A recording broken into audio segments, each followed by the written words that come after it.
All right, welcome to the show, Jordan Gray. Jason Gaddis. Good What to be is up? here. Not too much.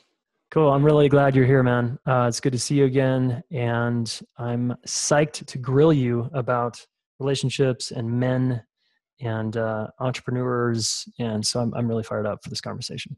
Me too. Let's get into it. All right. So, Jordan, how did you get into? Tell us a little bit about what you're doing in life, and then how you got into that. Sure. So I'm a sex and relationship coach. I've been that for just over about 7.5, 8 years full time. So I started quite young, started at 22. I'm currently 30. Um, yeah, I write a lot. I've got about 400 or 500 blog posts, 8 books, websites rocking pretty well. And I coach clients full time as well. And how I got into that, there's kind of a two-tiered answer to this. The more recent catalyst was at 20 years old, there was a massive breakup that totally broke my heart. And in the quintessential kind of wounded healer thing, I was like, I need to get this figured out. And it was kind of a reaction formation thing of how do I avoid this kind of pain in the future? And by that point, I'd already been reading sex, relationship, intimacy, marriage, parenting books by the hundreds for about 4 or 5 years before that. But at 20, that's when I got more serious and thought, okay, there's something in this for me. And, as with any teacher, we teach what we most want to know. I thought, this is my area of life that I want to double down on. So I started studying more, went into it at 22 full-time onwards. And the more root catalyst, I feel like I've read enough of your stuff to know that you'll be fine with this level of depth in an interview. Earlier in life, from about 5 to 15 years old, I was bullied quite relentlessly. And so I had a lot of internalized shame about myself as a person. And so I had that similar kind of deeper abandonment wound of like, I need to figure out relationships because if the love that people offer to me is this fragile, I need to get a leg up on this area of life. Yeah. Wow. That's so inspiring. It sounds like you were hurt enough times that you wanted to learn something about relationships. Yeah, exactly. Yeah. Man, that's so cool. I mean, for me, it's similar. Totally different story. And I was a lot slower on the uptake than you. But what do you think separates a guy that is sitting over there like, I don't have anything to learn here, but his relationship life kind of sucks? Like, what's the difference between that guy and like you when you were younger? I see it as kind of an issue around sensitivity and self-awareness. Like I see myself for sure, and from what I know of you as well, that we might have been statistically more sensitive males, more connected to our hearts. And so because we had big sensitive hearts that could attract that much larger of a wounding, we had that much larger of a wound to then want to overcome. So sensitivity is one factor, and then self-awareness is the other. I think that it's a very societally reinforced narrative that not just for people to kind of bury their heads in the sand and go, no, everything's fine, my love life is perfect, don't look at me. I think it's like quadruply so for males who, the emotional spectrum that we're allowed to experience is insanely limited, and women have similar limitations in different ways. But yeah, we're very encouraged and reinforced to not feel our feelings, to not focus on relationships or talk about relationships in anything other than a very like surface level sexual way.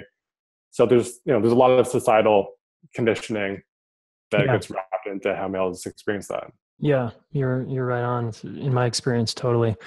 And somehow you had the courage and self-integrity, self-awareness to go study this stuff. Were you hanging around people that, did you get bullied some more for that or made fun of, or did you have to kind of go on your own path, or did you find people that, like other guys, that were actually interested in this conversation also? I definitely went on my own path, and there was some like low level pushback that I got for doubling down on that area of focus, but definitely not as intensely as like the early life bullying or shaming or invalidation. When I like really committed to it and made it my actual full-time job at 22 onwards, I definitely kind of pushed my way into different, social circles or markets of people and found my tribe. But yeah, even to do that, there was definitely some active resistance from close friends and family members who are like, yeah, why do this? You're just navel gazing. Again, people that are steeped in that culture of like, don't become more self-aware. Don't look at your wounding. Just keep doing and working and ignoring all of the emotional chaos in your body. Yeah. Yeah. That's kind of the norm, right? That's what's out there. Yeah. Yeah. And what do you say to like, I mean, clearly you've got a big following. You've written a ton. I've read some of your stuff. I think it's awesome. What do you say to people who are like, yeah, but Jordan, you're only like 30. Like, how do you talk to people when because, some people are like, well, what do I have to learn from some guy who's young but I want to learn from some person that's 70 or, that's been in this for 20 years. Like, how do you address that? I'm just curious. I'm guessing you get that from time to time. Yeah, occasionally. And that's the first thing that came up for me is like, for the most part, I don't, because how I've set up my business is, it is very content marketing focused. I've put a lot of writing, I've put out videos and podcasts and all that kind of stuff. And if people resonate with my message and they don't see age as a factor, then, they beat a path to me. They find a way to work with me. And so there aren't really that many times where I do have to, justify it or explain it. And for people that do think it's a factor, then it's a factor. And they go learn from someone else. Exactly. And I'm totally fine with that. Like, and also, knowing how much I know myself now versus 5 years ago when I first started this business, I'm like, yeah, I totally believe that I'm, even now, 8 years into it or 5 years into this business, I'm still in an early stage of this path. And if someone's 58 and says, I can't learn much from you, then I'll go, you're 100% right. Like, if that's where your mind's at, then that's totally valid. Yeah. Yeah. Cool. What I'm asking partly because I think the millennial guy, I want to get into the entrepreneurial thing in a minute, but I want to get your take on this. The millennial guy seems a little more self-aware, and self-awareness is a little more okay than someone in my generation. And someone like the baby boomers even, who are kind of screwed because the self-awareness was like so not cool for that generation. But it's like more like with Tim Ferriss and Gary Vee, and there's entrepreneurs who are making self-awareness cool, and they have a big following and they have big influence on young men. Do you see the same thing? And what's your take on that in terms of, and it's why I'm drawn to you is because you're a younger guy that I think has a lot to offer, clearly millennials, but also, people like me. So what's your sense of this? Yeah, I 100% agree with that. And I love that you brought it up. So I see this, this question, this topic as generationally, like as a society, we're just moving further and further up Maslow's hierarchy of needs. And so if our great-great-grandparents were, very living in the bottom third, and, not bottom as in like a better than less than, just what the reality was, that they were more concerned with like food or shelter, or like you have to work. And so you just get any job that pays you anything because food needs to be put on the table. And the more our society or, race society progresses, the more time, energy, resources we have that like, the bottom third, the bottom 2/3 are like really quite taken care of. And so people have more time and energy to invest into, love and their emotional essence and self-actualization. So I think it's a natural byproduct of the more creature comforts that we have as a society. Yeah, that's going to free up more time and attention to have, time to self-reflect. And that can also definitely be overdone. And I think that's like one small piece of a factor that contributes to like the levels of anxiety and depression in the developed world worldwide, that people have a lot of time to, to think and be and self-reflect and aren't doing or working up a sweat or being in their bodies, but just being in their heads. I'm tangenting somewhat, but yes, that's definitely a thing that I see. I think it's a natural byproduct of where we are as a species. And I think it has a lot of good that can come from it, and it can be overindulged in. But for the average person, and especially average male is listening to this, I would say, you're not overindulging in it. If you're just taking your first baby steps into it, like, good, be there. You're allowed to do this and not shame yourself for it. Yeah, right on. What do you say to women who complain there's no good guys out there? And is there a relationship between that comment and younger men? I'll speak to the first part and then we'll dig into the second one. So for the first piece of there not being any good guys out there, it's a really I've written several articles about this because yes, I definitely hear this from my female clients pretty frequently. And I immediately just kind of, spearhead this as a really convenient way to not do your inner work.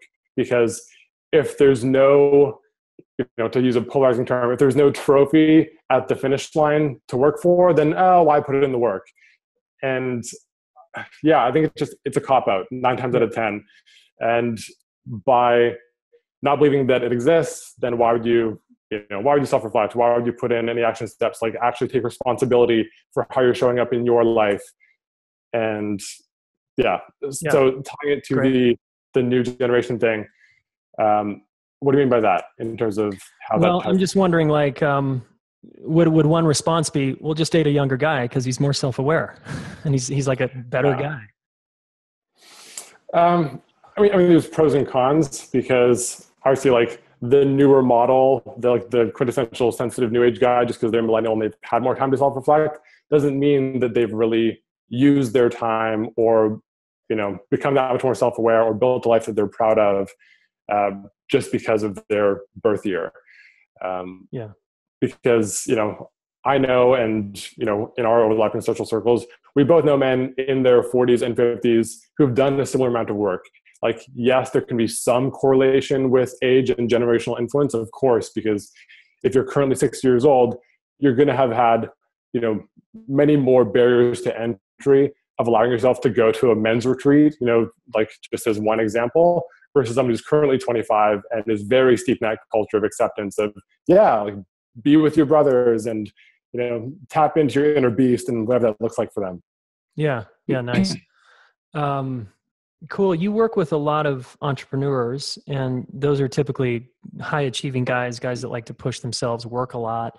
What do you see are some of the primary issues with a guy like this relationally? And then we can get into kind of what to do about, but I'm so curious what your experience shows you about the entrepreneur and what some of his challenges are, or her challenges, but I particularly want to zero in on men.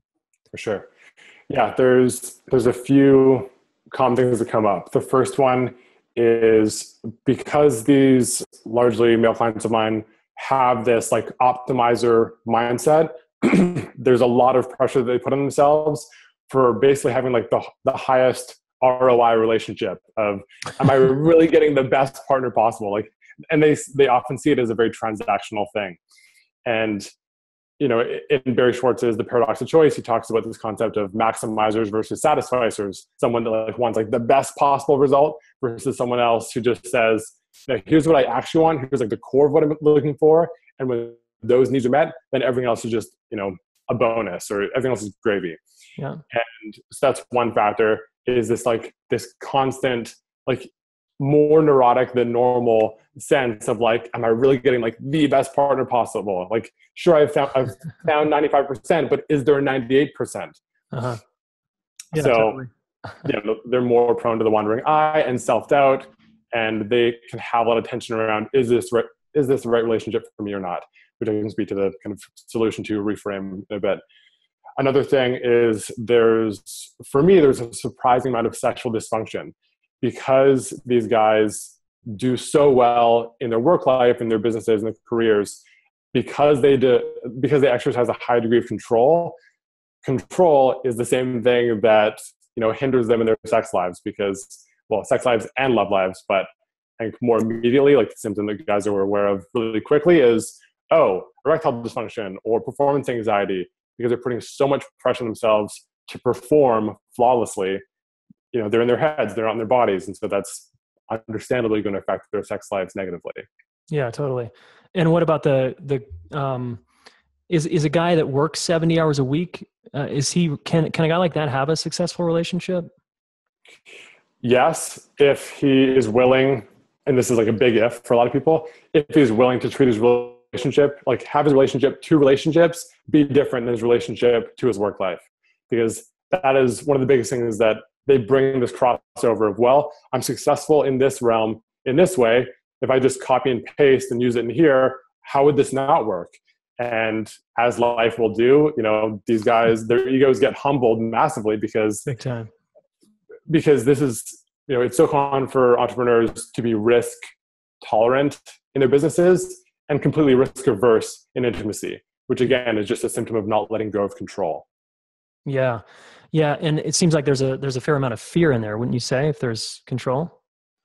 Yeah, 100%. And this is also frequently why some of the people that do the best in business, they are motivated more by like an away from strategy rather than a towards strategy. They're sprinting away from poverty more than they are towards wealth or towards contribution or towards impact. And they can be playing those same games in their love lives of like, I'm going for this kind of partner because I'm sprinting away from being alone, or but like it's an easy cliche for a reason. The Steve Jobs and Elon Musk's and people that have had massive impact on the world and are still having massive impact on the world, they often cumulatively have dozens of divorces between them. And intimacy is a very different skill than a more strengths focused business endeavor. Yeah. So are you saying that a guy, I'm digging what you're saying. Would you say that if I work 60 or 70 hours a week and I'm sprinting away from poverty or scarcity and because I'm afraid of that and I just want to prove myself or whatever, and I'm just really busy, what are some things I can do? And then I want to talk about the sex stuff too, but just to kind of go towards solution, what is that guy going to have to do to reorient his life a little bit? Or can he really work that much and be available for a partner and have her or him, if it's a gay relationship, be satisfied? Yes, that person can absolutely have a healthy, thriving relationship if they have a full work life. 70 hours is definitely a good amount, but it's a blanket enough of a question that like I'm wanting to find an example of like, well, here's this guy and this is an example, and because it so depends on what his relationship to that work is. If it's 70 hours and it's a compulsive 70 hours of like, I need to do this because fear, then they're probably not going to be bringing that much energy and like enthusiasm into their love life. If they're doing it because that's one of their greatest forms of self-care and they really love what they're doing and those 70 hours are deeply fulfilling, then they might be bringing the most energized version of themselves possible to their partner. Case by case basis. But I think the biggest piece that matters between can someone thrive in both these things is, are they self-aware enough to be using a different strategy in each? Because that's where I see guys failing the most, entrepreneurial males failing the most, is when they're just like, they're one note, they're one way. Yeah, the cut and paste thing. I really love that analogy of, well, I'm successful over here, so it should just work. It should just translate. It should work everywhere. Yeah. It's a different skill set. Yeah, totally. Okay. So are these guys, like, what do they have to do to humble themselves enough to get that? Like, how do you teach a guy that just that point right there? So the first piece that I start off with is letting them know that they need a new strategy. And that strategy is that in business, they've succeeded because they've doubled down on their strengths. In intimacy, they will succeed or will begin to succeed more in their existing relationship or marriage when they double down on their quote unquote weaknesses or the underdeveloped parts of themselves. Like that's really the game of intimacy is, if business is more positive psychology of, okay, figure out what your already existing 8 out of 10s are and just keep going on those and, make your 1 out of 10s functional, but don't give those too much attention. Intimacy is kind of the opposite. Yes, bring your strengths, bring your gifts that you have to a relationship, of course. If you have an amazing way with words and you use that gift, that's not a bad thing. I'm not saying like, compartmentalize and shut off pieces of yourself in your love life. But if you tend to be really defensive or reactive, or you fight unfairly, or you can be cruel, or whatever old parental conditioning that you haven't faced, even 1%, that kind of weaknesses focused bringing up or the functionalizing of less functional pieces of yourself, that's where you win in love.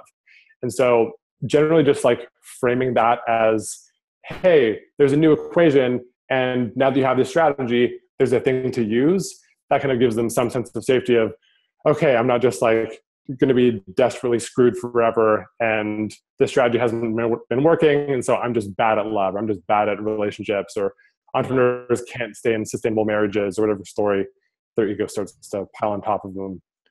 Okay. And I'll play devil's advocate for a minute and be that kind of difficult client. Yeah, but Sure. Jordan, I'm too busy, man. I don't have time to like learn about this stuff. I need to learn about business, and I really want a relationship though. But I just don't have time to like, do coaching with you and take these classes and do the homework and ask, do what you're asking me to do. Right. And yeah, ultimately I can't entirely force someone's will, but this is where the conversation of values comes in. It's like, what will really matter to you on your deathbed? The fact that you had one extra zero in your checking account, or the fact that your current wife or eventual wife or current kids or future kids loved you or hated you? How are people going to talk about you at your funeral, and what matters more to you? Because yeah, if you're not, to transcend any limited belief or old pattern or stuckness in our lives, we have to get bored of it enough. We have to say, I've been hitting my head against the same brick wall for long enough. I'm so bloodied from doing this. I'm over it. So you're talking about me, man. Come on. So if they're not surrendered to it and they need too much convincing, then yeah, sometimes they do need, a few more months of pain before they're ready to say like, okay, this isn't working and I'm ready for something new. But that's really it. It's like, what's really driving this compulsive need to make more money, to have more impact, and what scares you about this greater growth edge? Because, if you say that your life is about growth or contribution, well, what greater growth and contribution can you have than actually getting yourself into full alignment by facing those difficult things and making yourself more effective in every area of your life? Like, this is the Archimedes lever. This is the leverage point, not making more money. Yeah, nice. So you're really helping me see that actually I might care about something deeper, and maybe I need to get in touch with the deeper values of what I really care about. Because right now I'm on the surface, I might be really cared about money or success or something, but you're helping me get in touch with, oh, actually, yeah, on my deathbed, I don't really care about the extra zero, Yeah. And neither will your children or employees or, whatever your energetic offspring is. It's like, yeah, your soul, your heart, your gut, and your mind by that point won't be satisfied. Yeah. And I think it's a perfect example of Steve Jobs giving everyone at his funeral a copy of Autobiography of a Yogi, and he basically admitted in his last few days of living, is like, I messed up. I focused only on impact, and I wasn't there for the people that loved me. And he sent out that book for a reason. Be in touch with your heart and do invest in relationships, because, as I'm sure you and your audience at this point is aware of, there's that 75-year study by Harvard that said, happiness is love. It's your relationships, point blank. That's the highest leverage access point to being a happier person. It isn't status, success, achievement. That can be it for a couple of years until you get tired of it, but it's not durable. It's not sustainable. Nice. I love this. What do you say, Jordan, to maybe the female listener who's listening, who's nodding her head like, yeah, this is my guy though. What can she do if she's with a guy like this? In terms of helping him transition somewhat to be more relationship focused and less obsessive. I'm over here. Notice me. What about our relationship? What about us? And what about our family? What is there anything she can do? Yeah. And to touch on that point briefly, I have a lot of female clients that are exactly that. They're the partners of, to put it bluntly, workaholic entrepreneurs. And something that I see over and over is how much it stings, because not only are they not getting the time or presence or attention that they're looking for from a partner, they can't even play the game of, oh, maybe just not that capable of being that passionate person, because they're seeing him be that at the business venture. Totally. It almost feels like energetically, emotionally, it can feel like they are in a low level affair of you're so in love with this thing and this thing gets all your time. And I really see you for a couple hours a week. So yeah, I just want to put that out there that it's great. Yeah. It's frustrating and, understandable. It makes sense to be the person. So what I would say to this person is two things. One, you can only influence someone else's behavior so much. If you have, let's just say it's like a zero-sum game. If you have 10 points of energy that you can be putting somewhere in your life, and you've been putting in 8 out of 10 energy into the relationship because your partner's only been 2, you've been over functioning, then instead of continuing to do that and feeling drained and, understandably or eventually resentful, take those extra points that you've been putting into the relationship and start putting them into yourself. So, whatever it looks like for the person, including more rest and play and self-care and enjoyment in your own life, kind of filling in your own tank, your own love well. And this isn't a permanent solution, but more of a short-term strategy. And again, not in a manipulative way, just if you're feeling underloved, give yourself that love. And by creating that vacuum, that will then encourage the partner to go, oh, like, my woman is now that much more of a full and loved and dynamic person. And by contrast, by comparison, I can now tell that much more how not that I am. And I need to be bringing some energy back into my life and back in this relationship. So by creating somewhat of an energetic vacuum, by not, enabling the relationship, by over functioning and being, kind of being like the lover for both of you, that's exhausting and not sustainable. So yeah, self-care, rest, play is one thing. And on the more kind of partner focused or other focused piece or action step, I would say that there's nothing wrong or unhealthy about doing exactly that as well, like prioritizing rest and play and downtime for both of you. And again, you can't force someone's will. You can't say, I've booked this couples massage for us and you have to go. Or, you can say that, but whether or not they listen to you is, they're their own person. They can do what they want. But yeah, like that's something that I hear from both sides, is that, these male entrepreneurs feel like they're in this, war zone of always fighting and like earning more dollars and earning more like impact and reach and penetration in the world. And is my favorite quote by Dr. Stuart Brown: the opposite of play isn't work, the opposite of play is depression. And so these guys often feel really depleted, but, I think it's less reinforced or just less innate for men to slow down and think, I'm really exhausted and deeply unhappy. Women tend to be more the kind of emotional pulse takers of the relationship. So they're aware of it, if not the only ones being aware of it, they're at least aware of it sooner. Yeah. And they're willing to maybe give voice to it. Like you said, for the relationship, hey honey, I'm tired. I can see you're tired. You haven't slept in days. Can we just take a break, kind of thing? And so in that way you could look after your partner and encourage them to rest and relax, right? Exactly. And this is the thing that I tell, both men and women is dynamic. Pleasure is productive. And that's one piece that males often run away from for as long as they can until they're at that burnout wall. That's the fear, that if I actually allow myself to take like proper, not let alone weekends, but a weekend entirely off, it just blows their mind. And when they do that and they actually, allow themselves to kind of pry their fingers off of the steering wheel of their business life, and they take 2 days off and they go for a cabin in the woods weekend with their partner and they reconnect, the energy and the fire that they bring back to their work week on Monday whenever they get back to work, if they feel that enough times, they will start to believe it because they'll feel it in their bodies. And again, they might not be as prone to do that for themselves, but once they've tasted that, then they'll be more likely to go like, okay, you're probably right, and I have been pushing too hard. Nice. Okay, let's zero in on the pleasure piece for a minute, because you mentioned that. What's a guy who's like this, who's sort of the male we're describing, what's his sex life like, and what does he need to start doing differently?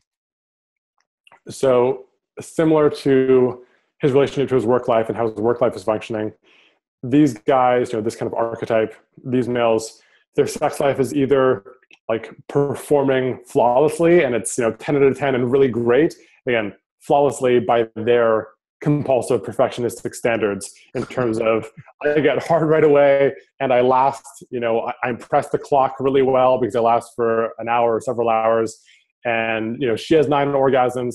Like, again, it's this optimizer performance-based mindset that is all doing and no being.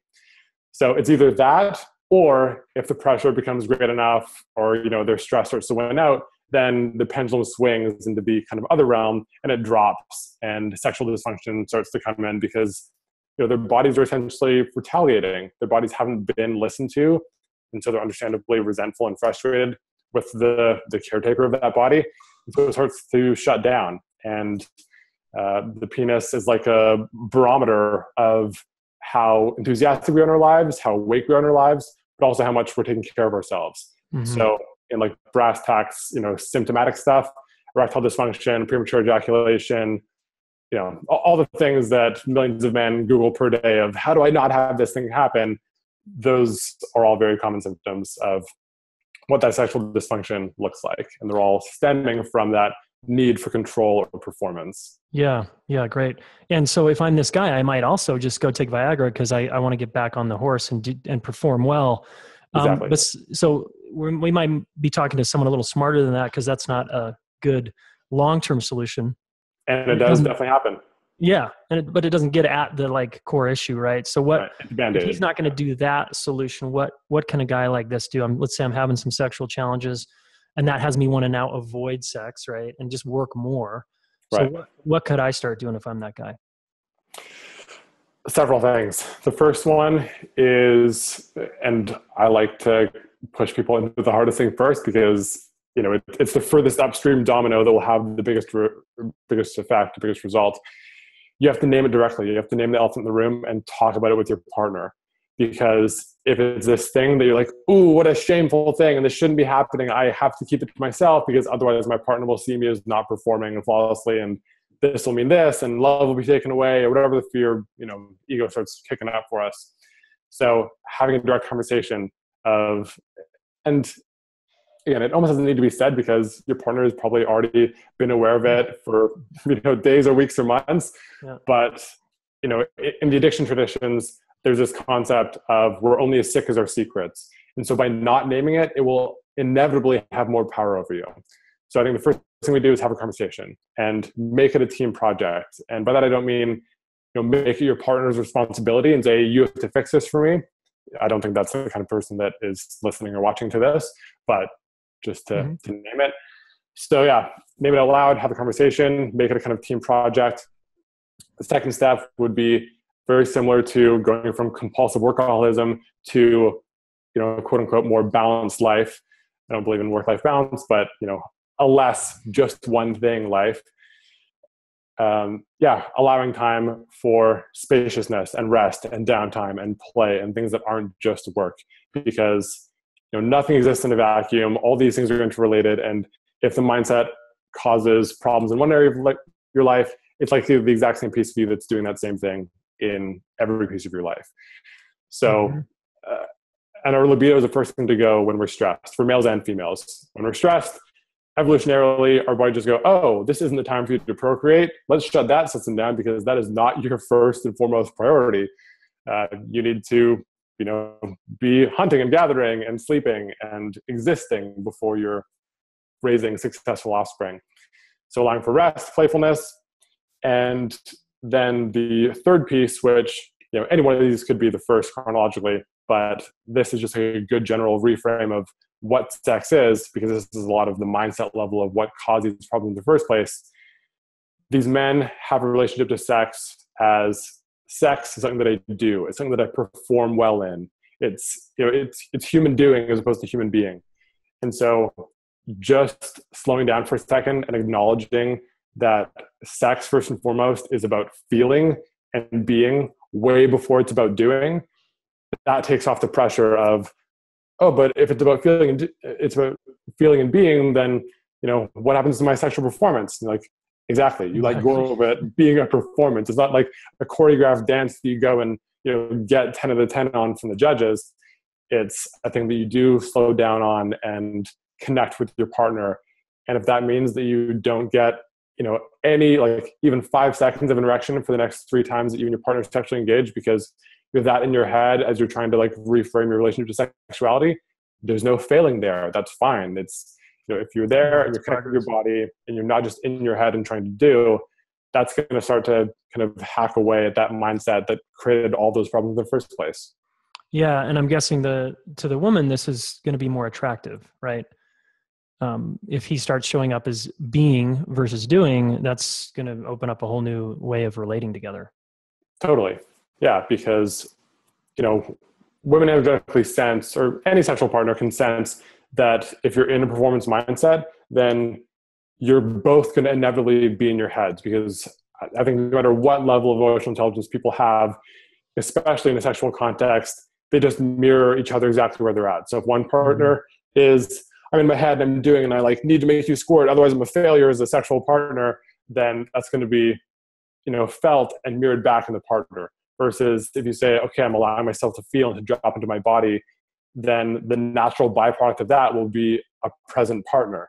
And if you're present, you're in your body, that gives your partner the permission to do the same. So it would be a very quick Mm-hmm. upward spiral of pleasure for both of you. Totally. Absolutely. Nice. I love it, man. This guy's got his work cut out for him. Yeah. In terms of being, right? Like it takes work to like do being. Like if our mindset is like so trained to perform and control and like do, there's quite a bit of undoing that needs to happen. Yeah. Totally. Yeah. There's some level of surrender that has to happen to really shift our relationship to how we live our entire lives. And again, the point isn't to make your type A self wrong, or to say that you're not supposed to be driven or focused ever. It's just knowing how and when to use that and to double down on it and recognize where that's creating problems and how new strategies might be more effective for different realms. Yeah. Cool. Jordan, we're winding down, and before we start to do that, I wanted to just get like a personal story from you. Where could you take us to a moment where, in a past relationship or current relationship, you had a big challenge, and what you did about it, and what you did to like get through it on like a relational level? In any specific focus or at any certain pain point? I mean, it could be about what we're talking about, like, guys that are kind of high achievers. Right. You're an entrepreneur, it could be in the sex realm, or it could just be like, something totally unrelated about a fight you had with someone. For sure. Yeah, I'll go into sex because that's always a juicy one. So I was, surprise, surprise, I have a lot of overlap with my core demographic, as inevitably happens. And from about 20 to 25, maybe into 26 somewhat, but 20 to 25, I very lived in that performance mindset around sex, and I had to perform flawlessly and all these things. So I understand the thought process and the language that kind of goes into those belief systems. And around 25, when I started to question it and go, maybe the essential question, maybe there's another way, maybe there's a better way than what I've been doing, because when sex started to feel cumbersome, because it was such to a small extent, it felt like going on stage and speaking to a crowd of 500 people. I was like, all right, how do I like do this well and like have every word come out flawlessly? And when I really started to, come down from that self-imposed mountaintop of pressure, I did exactly that. I verbalized it to my partner and said, I realize and acknowledge that I've been doing this. I want to shift into more of this kind of, sexual relationship with you. And, I felt safe. It was like a trustable, non-shaming partner who I could bring this to. And, that whole, we don't attract what we want, we attract who we are. Me even being in that relationship with her at that point was indicative of me starting to be ready for a more heart-connected relationship, because she was a very safe emotional support system for me. And just like gorgeous heart. So I brought this to her, and as with most things that, especially around sex, money, and power, things that more traditionally carry guilt or shame in our lower chakras, if we're going to get a little bit hippie about it, I brought this to her, and, some part of me, my ego, fully expecting her to say like, oh no, like I want you to stay in performance mindset. And like, I don't want to feel your heart and be connected to you. And that's gross. And she couldn't have been more receptive. Like she was such a sweetheart about it, understandably. But at that, through that stage of my life, it was the scariest thing that I could possibly bring to someone. And just by verbalizing it directly, the sex that we then started to have, we'd been dating for a few months already at that point, felt like it was like cosmic and so deeply connected that I didn't know that something like that could exist. And it was just such a, positively self-fulfilling prophecy of, okay, I'll take baby steps into this. And then, universe, God, whatever, like rewarded it so quickly that I was like, oh, this is allowed to be a thing. And I see this process, across the board in so many things, whether it's something that someone's been told. I hear this a lot in my for my female clients of like, I'm too emotional, or guys tell me I'm crazy, or that I'm too this and too that. And these things that we see as like these like shameful, terrible things about us that need to be shelved or hidden from people, what Ken Page would call, our core wounds, are often our core gifts that have just attracted a lot of pain because they are things that stand out so much about us. So because I did have a lot of my emotional body to bring to a partner, it was that much scarier to bring it to them in the first place. But once I did, I never looked back, and it was easier and more fulfilling. And then, because you can't get enough of that which doesn't satisfy you, I then had that much less patience or desire for unfulfilling things. I didn't have a compulsive need to like mask anything because the root issue was addressed. Yeah. Yeah. I love it, man. Nice. One thing that stood out there to me was because you got more okay with like the being part of you and maybe more emotional bandwidth or something, you got to experience more pleasure and joy in a way, it seemed like. Exactly. Yeah. I had to take the first baby steps in order to get the reinforcement, but this is how any self-rejection or shame or guilt, it's the only way that it's transcended.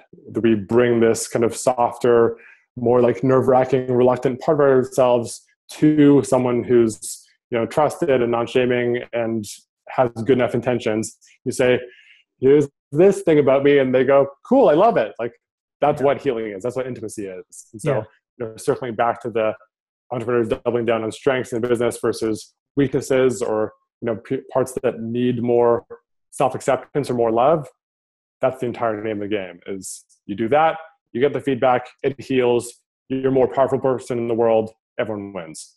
Nice. Yeah, great way to close here. And I would add the other thing you said, which is bring that level of vulnerability and ownership to your partner. Yeah. Yeah, huge.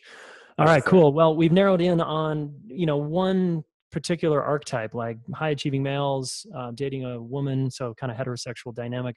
Obviously, you do a lot more than this, and you have your skill, spans a lot of different types of people. Where can people find more about you? Obviously, you're all over the web in terms of your writings. Can we focus it somewhere so someone can find you easily? Yep. The main hub is my website, jordangrayconsulting.com. Everything's findable through there. Books, courses, coaching, blog, it's all there. Okay, awesome. And you have courses, you have books, and you're available for coaching as well. Exactly. And I've got hundreds of free articles as well for people that aren't looking for books. Okay, sweet. Nice, Jordan. Well, it's great to hang out with you. I'm grateful for your time and your gifts and what you're learning along the way and sharing with us. Thanks for having me. This was fun. Cool.